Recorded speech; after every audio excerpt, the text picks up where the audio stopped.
মামা ফুলের রানী কাকে বলে? গোলাপি। Very good. আমাদের জাতীয় ফুল কি? বুট্টু। কোন ফুল সূর্যের দিকে মুখ করে থাকে? সূর্যমুখী। গন্ধ আছে এমন ফুলের নাম বলো তো। গন্ধরাজ। গোলাপ। আলবেল। Very good. কোন কোন ফুল জলে ফোটে? তো আর শাল। দুর্গাপুজোর সময় কোন ফুল ফোটে? শিউলি। শিউলিকে বাইকিন আগময় কিছু সময় আগময়। কোন ফুলের অপর নাম নীলকণ্ঠ? কোন ফুলের অপর নাম নীলকণ্ঠ?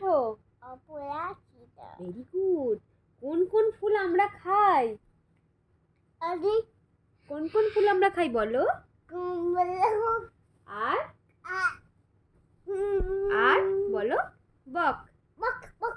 আচ্ছা, ফুল আমাদের কি কাজে লাগে? বুঝই। Very good. গাছের পাতার রং কি? Very good. কোন গাছের রস আমরা খাই? তাল, খেজুর,